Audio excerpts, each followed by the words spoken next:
Já imaginou se especializar em Machine Learning e desenvolver produtos que facilitem o acesso de qualquer pessoa à saúde e ainda mais de qualidade? Pois é, isso já vem sendo feito e eu vou te ensinar como no vídeo de hoje.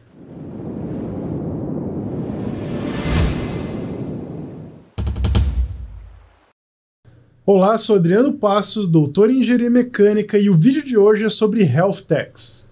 Hoje eu vou te mostrar como o Machine Learning, uma área da IA, está facilitando o acesso à saúde aqui no Brasil. E você pode estar se perguntando por que isso é importante. Bom, isso é importante porque é mais um setor onde a inteligência artificial está sendo fundamental no crescimento de novas empresas. E com mais empresas no mercado, mais mão de obra será necessária. E essa mão de obra tem que ser extremamente qualificada. E é aí que entra você. Bom, mas o que seria uma Health Tech? Você provavelmente já ouviu falar no termo Fintech, que são quase como bancos, são instituições financeiras baseadas na tecnologia. Entre elas, eu acho que a que mais se destaca, que você já deve ter ouvido falar, é o Nubank. Uma Health Tech seria algo similar, só que voltado ao mercado de saúde. Uma definição um pouco mais formal pela Organização Mundial da Saúde é a seguinte: é a aplicação de conhecimentos e habilidades organizadas na forma de dispositivos, medicamentos, vacinas, procedimentos e sistemas desenvolvido para resolver um problema de saúde e melhorar a qualidade de vida. Eu daria uma definição um pouco mais informal, que seria juntar a tecnologia, principalmente a parte da inteligência artificial, com necessidades relacionadas à saúde. O mercado das Health Techs é um dos mais promissores no ecossistema de inovação. Segundo a OMS, os gastos no setor de saúde já representam 10% do produto interno bruto e no Brasil suas despesas representam 9,2% da soma de todos os bens e serviços produzidos. Ou seja, cerca de 680 bilhões somente em 2017. Isso de acordo com o IBGE. Em 2020, por conta da pandemia, esse número mais do que dobrou no Brasil.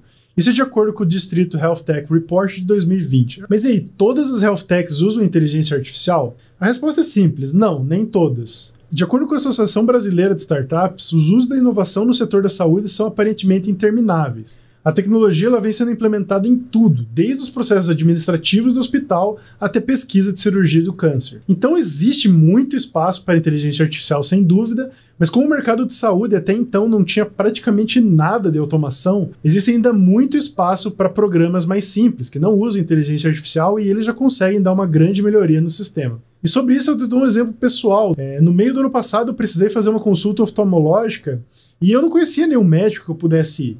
Então eu procurei na internet e encontrei um aplicativo, acho que se chama MedPrev, você pode até checar. Ele é basicamente uma plataforma de agendamento de consultas, onde você entra numa lista e procura a especialidade que você quer e encontra o médico mais próximo, ou mais barato, ou mais bem recomendado dentro da plataforma. É bem parecido, quase como uma mistura de Mercado Livre com Uber, sei lá, é bem esquisito. Você tem a lista dos médicos, eles até têm as estrelinhas de avaliação dos pacientes que eles já atenderam. O setor das Health Techs tem uma grande abrangência, estamos falando de várias áreas e várias tecnologias. Um exemplo que também ganhou muita popularidade durante a pandemia é a telemedicina, onde sem sair de casa, só usando seu smartphone, você consegue ter uma consulta com um médico de uma maneira remota. Ele vai te examinar usando a câmera, você vai conversar com ele e ele vai te dar um diagnóstico e até talvez receitar algum medicamento para você. Provavelmente, se for algo mais grave, ele vai pedir para você se encaminhar para fazer uma consulta pessoal. Além disso, nós temos uma onda que já é um pouco mais antiga, que são os dos wearables, que seriam aqueles relógios inteligentes que você pode comprar, que, por exemplo, vão monitorar o seu batimento cardíaco e te dar algum tipo de diagnóstico de como você está passando o seu dia. Mas entre todas essas muitas Health Techs que estão surgindo no mercado, certamente as que mais vão se destacar no futuro mais próximo são as que usam a inteligência artificial de uma maneira correta e eficiente. E você aí, já parou para pensar em talvez fazer parte de um time desses que realmente faz a diferença na vida das pessoas? Pois é, aqui no Brasil existem várias e eu peguei alguns exemplos que eu vou listar a seguir.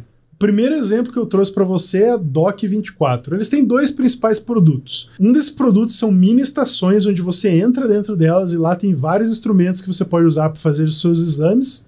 E isso é linkado diretamente com o servidor deles, onde tem um médico te orientando. Essas estações elas são relativamente pequenas e podem ser instaladas nos mais diversos lugares, por exemplo, shoppings, fábricas e por aí vai.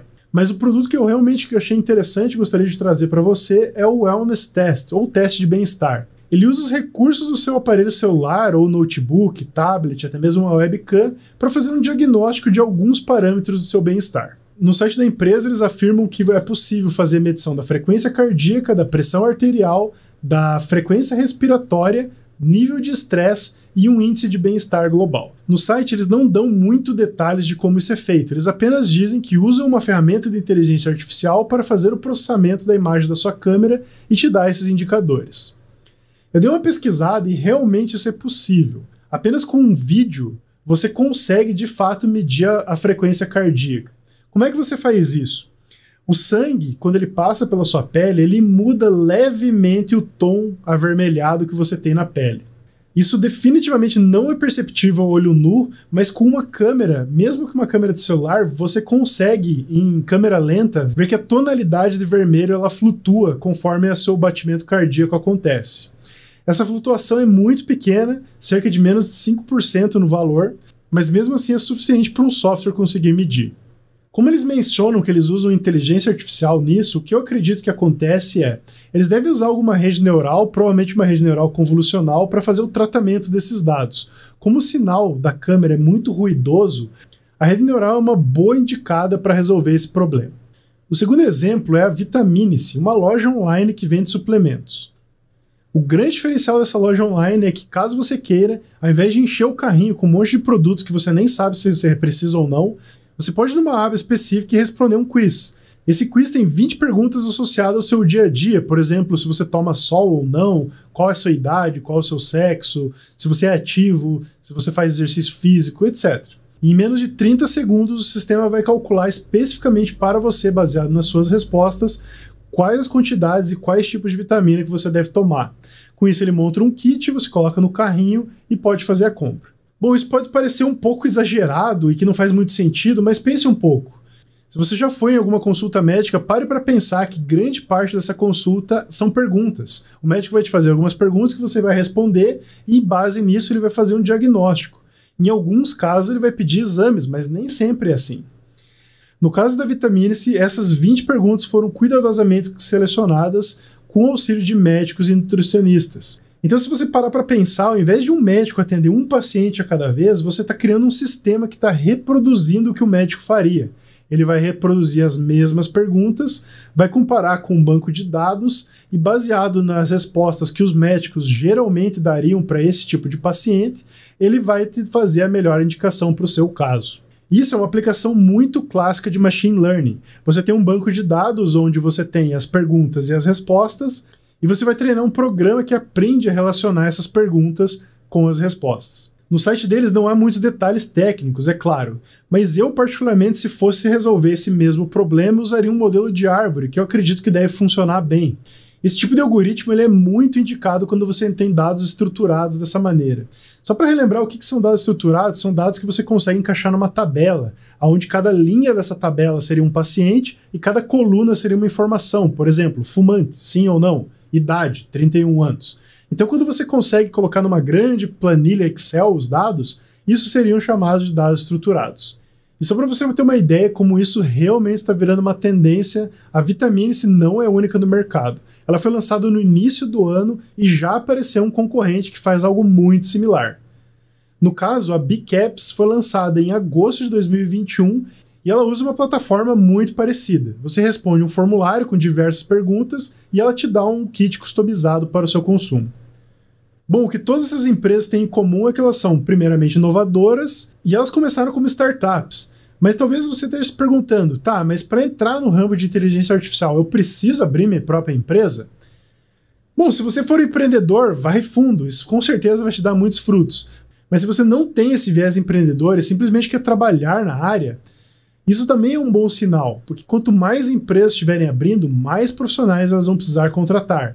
Além disso, as empresas que já existem no mercado, elas vão precisar se adaptar para competir com essas novas empresas que estão chegando. E isso também vai gerar mais pressão para encontrar funcionários qualificados.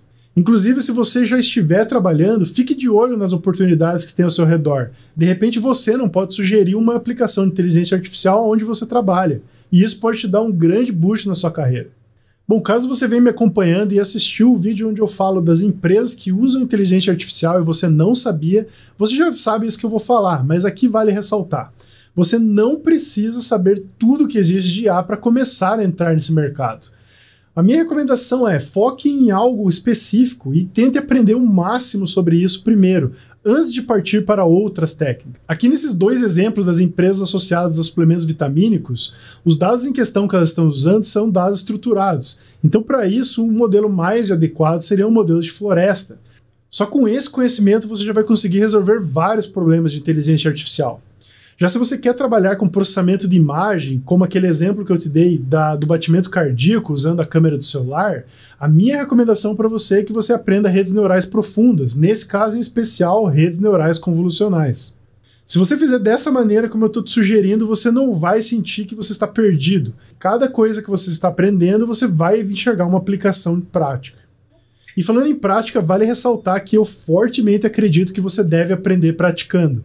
Não adianta você ficar ali lendo vários e vários livros se você não colocar o que você aprendeu em prática. E falando em prática, se você estiver realmente interessado no emprego nesse setor, qual é a minha dica para você se destacar de todos os outros concorrentes? Bom, nada demonstra mais para alguém que vai te contratar que você realmente sabe o que está fazendo se você mostrar que você já fez aquilo. Bom, por exemplo, imagine que você está querendo uma vaga numa dessas health techs ou uma empresa que é tradicional e está querendo se modernizar. Para isso, você não precisa viajar e criar uma coisa completamente inovadora. Você pode pegar essas soluções que já existem e tentar fazer você mesmo. Por exemplo, aquele aplicativo para celular que a partir da câmera ele consegue determinar sua frequência cardíaca e outros indicadores, é relativamente simples de ser construído e eu tenho certeza que com um pouco de esforço você conseguiria. Não seria incrível chegar numa entrevista de emprego para uma empresa desta e mostrar um protótipo que você mesmo construiu? Eu tenho certeza que isso iria te diferenciar muito dos outros concorrentes que apenas têm um diploma nas mãos. Bom, e caso você se interessou por essa minha dica, deixa eu te dar mais uma dica. Eu imagino que talvez você não saiba muito aonde colocar e como apresentar isso. Para essa parte de construção de portfólio, a ferramenta que eu te recomendo dar uma investigada é no GitHub. O GitHub é sem dúvida o maior repositório para códigos de programação, e nele você vai encontrar desde um código em Python que faz a soma de 2 números, ou até um código que só vai printar Olá Mundo na tela, até o código fonte do Windows 95. Tudo isso você consegue encontrar no GitHub. Então é nesse site que eu recomendo que você crie uma conta e comece a colocar os seus códigos que você desenvolveu. Além do GitHub, eu acho que você pode começar a colocar essas informações no LinkedIn. Talvez links para o seu próprio GitHub ou artigos que mostram a aplicação dessas tecnologias. Tudo isso vai te ajudar na hora da sua entrevista, pode acreditar. Além disso, uma coisa que qualquer empresa está buscando, está super na moda hoje em dia, é o que eles chamam de soft skills. Não basta apenas ser um bom programador, mas você tem que aprender a trabalhar em equipe, aprender a se comunicar. Aprender a trabalhar em equipe você só vai aprender fazendo, mas a parte de comunicação é onde eu acredito novamente que o GitHub é muito importante. Não adianta você chegar lá no GitHub e colocar um código todo bagunçado. É muito importante que ele esteja muito bem documentado e qualquer pessoa que entenda de programação consiga entender o que esse seu programa faz. Então tudo isso que eu te falei é um bom exercício que com certeza vai ser um grande diferencial para você. Então só para recapitular tudo que eu falei para você das dicas, primeiramente, foque em um problema que você acha interessante e quer resolver. Por exemplo, detecção de batimentos cardíacos usando a câmera do seu celular. Estude tudo o que você acha que esteja relacionado a solucionar esse seu problema e implemente um código que resolva esse problema. Não precisa ser a melhor resolução do mundo, desde que ele resolva esse problema de alguma maneira. Documente esse seu programa de uma forma muito organizada e clara, coloque esse código no GitHub e compartilhe ele no LinkedIn. Bom, eu realmente espero que eu tenha te ajudado em alguma coisa com esse vídeo e eu te espero no próximo. Até mais!